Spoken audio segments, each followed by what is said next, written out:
প্রিয় শিক্ষক শিক্ষিকাগণ, আজ পিএনবি মোড় থেকে বিকাশ ভবন পর্যন্ত পার্শ্ব শিক্ষক সহ সমগ্র শিক্ষা বিভাগের সকল কর্মচারীর বেতন বৃদ্ধির দাবিতে একটা বিশাল মিছিলের আয়োজন করা হয়েছে। আপনারা জানেন, বিগত দিনে আমাদের নিরন্তর প্রয়াসের মাধ্যমে বেতন বৃদ্ধির ফাইল রেডি হয়েছে, কিন্তু সেই ফাইল অবিলম্বে যাতে ঘোষণা করা হয় তার দাবিতে এই বিশাল বড় মিছিল আমরা আয়োজন করেছি। সমগ্র শিক্ষা বাঁচাও মঞ্চের আহ্বানে এবং প্যারা টিচার্স ওয়েলফেয়ার অর্গানাইজেশনের সমর্থনে এই মিছিল আজ চলছে, আগামী দিনেও চলবে। আজকে যারা আসতে পারেননি, আমি রাজ্যের প্রত্যন্ত অঞ্চলের সমগ্র শিক্ষক শিক্ষিকাবৃন্দকে আবেদন করছি, আগামী দিনে এই ধরনের মিটিংগুলোতে আপনারা সামিল হন, যাতে সরকার অবিলম্বে আপনাদের বেতন বৃদ্ধি করতে রাজি হন বা বাধ্য হন।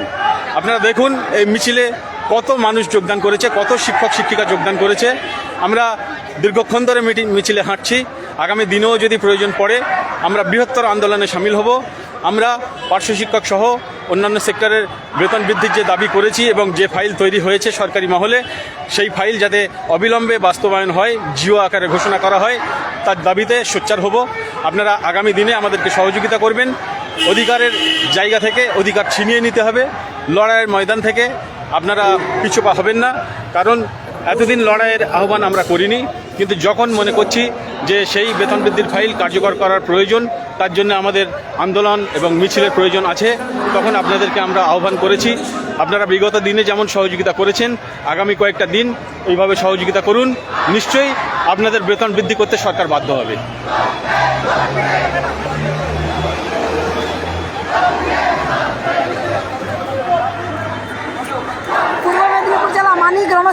আচ্ছা আচ্ছা আচ্ছা, বিশাল মিছিল আপনারা দেখতে পাচ্ছেন, অনেক লম্বা মিছিল। এই মিছিল আরো দীর্ঘতর হবে যতক্ষণ না আপনাদের অধিকার বাস্তবায়ন হচ্ছে, ততক্ষণ পর্যন্ত আন্দোলন মিছিল লাগাতার চলতে থাকবে।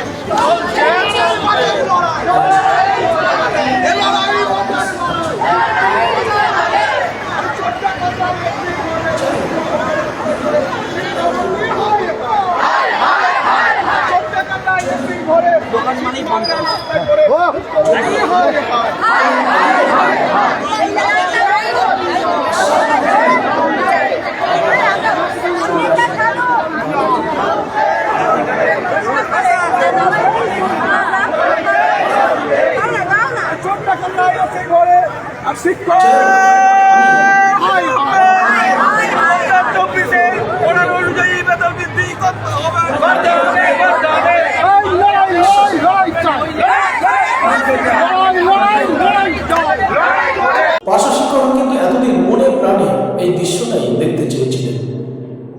এতদিন মনে প্রাণে পার্শ্ব শিক্ষকরা চেয়েছিলেন যে পার্শ্ব শিক্ষকদের যত সংগঠন আছে সব দ্বিধাদ্বন্দ্ব ভুলে একত্রিত হয়ে রাজপথে হাঁটুন, সরকারের কান পর্যন্ত নিজেদের বঞ্চনার কথাটা পৌঁছান। যা গতকাল 24শে নভেম্বর বিকাশ ভবন অভিযানে সকল সংগঠনকে একসাথে দেখে খুবই ভালো লাগলো। এমন দৃশ্য যেন একটা ইতিহাস হয়ে থাকবে। পায়ে পা মিলিয়ে ডক্টর আব্দুল সালাম সাহেব, মনোরঞ্জন মণ্ডল, শামীম আক্তার সাহেব, ভগীরথ ঘোষ, সকল সংগঠনের নেতৃত্বকে দেখে খুবই ভালো লাগলো। গতকালকে ভিডিওটা যখন দেখছিলাম ফেসবুকে, খুবই ভালো লাগছিল, কিন্তু গতকালকে আমি আমার চ্যানেলে ভিডিও করতে পারিনি একটাই কারণে। আমি আগের চ্যানেলে জানিয়েছিলাম যে আমার চ্যানেলটা নিয়ে একটু সমস্যা হচ্ছে। তো গতকাল 24শে নভেম্বর পর্যন্ত আমি খুব দুশ্চিন্তার মধ্যে ছিলাম। যাই হোক, ইউটিউব জানিয়ে দিয়েছেন গতকালকে যে আপনার চ্যানেল সাসপেন্ড করা হচ্ছে না। সেটা আমি আবেদন করার পরেই আর কি ইউটিউব টিম থেকে আমাকে জানানো হয়েছে। এর জন্য একটু টেনশনমুক্ত হলাম, টেনশনমুক্ত হয়ে আজকে এই ভিডিওটা করছি। বিকাশ ভবন অভিযানে যাওয়ার আগে পিটিডব্লিউ একটা গ্রুপে দেখলাম হালিম সাহেব, উনি শেয়ার করেছেন, ফরওয়ার্ড করেছেন সাধারণত সম্ভবত ওটা ডক্টর আব্দুল সালামের সাহেবের পোস্ট হবে। ওখানে লেখা ছিল যে একটা নির্দিষ্ট সূত্রে জানতে পারলাম যে পার্শ্ব শিক্ষকদের বেতন বৃদ্ধির ফাইলের কাজটা মাননীয় মুখ্যমন্ত্রীর নির্দেশে পুরোপুরি সম্পন্ন হয়েছে, কিন্তু পাবলিশ হচ্ছে না। আমি আমার ক্ষুদ্র মাথায় বলবো, ব্যক্তিগতভাবে আমি বলবো যে আধিকারিকদের আশ্বাসবাণী শুনে যদি ফিরে আসেন আবারও কিন্তু ঐতিহাসিক ভুল করবেন, কারণ আর সময় নেই। বিধানসভার ভোট দরজায় কড়া নাড়ছে। উস্তি প্রাইমারি টিচার অ্যাসোসিয়েশনের আন্দোলন দেখেছিলেন তো? ওনারা কিন্তু জিও না নিয়ে আন্দোলন থেকে ওঠেননি। ওনারা বেতন বৃদ্ধির জিও নিয়েছেন, তবে আন্দোলন থেকে উঠেছিলেন। তাই বলছি, বারে বারে এই অন্ধবিশ্বাস পথে হাঁটবেন না। অন্ধবিশ্বাসের পথে যদি হেঁটেছেন তো যা ছিল তাই হবে। এর অবস্থা পরিবর্তন হবে না। যতক্ষণ না জিও পাবলিশ হচ্ছে ততক্ষণ এই অবস্থান বিক্ষোভ জারি রাখার চেষ্টা করুন। পার্শ্ব শিক্ষকদের আহ্বান করুন। আর যখন সকল সংগঠন একত্রিত হয়েছে তখন তো আর চিন্তা থাকার কথা নয়। বিরোধিতা করে কেউ যাবে না, এরকম তো আর বিষয়টা থাকছে না। সুতরাং কোনো আধিকারিকদের আশ্বাসবাণীতে আর ফিরে আসবেন না।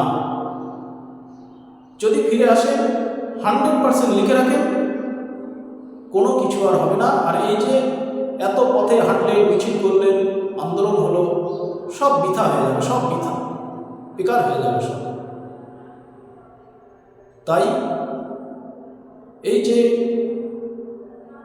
রাজপথে হাঁটা, মিছিল, অবস্থান বিক্ষোভ, এতদিন যা কষ্ট করলেন, এই কষ্টের ফসল যদি ঘরে আনতে চান, আধিকারিকদের মৌখিক আশ্বাসবাণীতে আর ভুলবেন না।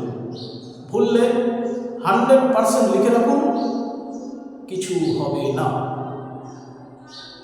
আমার ক্ষুদ্র মাথায় অভিজ্ঞতা থেকে বললাম। আর সাধারণ পার্শ্ব শিক্ষকদের উদ্দেশ্যে বলবো, আপনারা দলে দলে অবস্থান বিক্ষোভ মঞ্চে উপস্থিত হন। নিজেদের বিবেককে একটু জাগ্রত করুন যে যারা পকেটের পয়সা খরচা করে কলকাতার রাজপথে হাঁটছেন, অবস্থান বিক্ষোভে গিয়ে এই ঠান্ডায় নিজের খাট বিছানা ছেড়ে অবস্থান বিক্ষোভে অবস্থান করছেন, তারা কিন্তু তাদের ব্যক্তিগত স্বার্থে অবস্থান করছেন না। এখানে কিন্তু আমার আপনার সকলের স্বার্থ জড়িত। সুতরাং আমাদের নিজেদের বিবেককে একটু নাড়া দিতে হবে।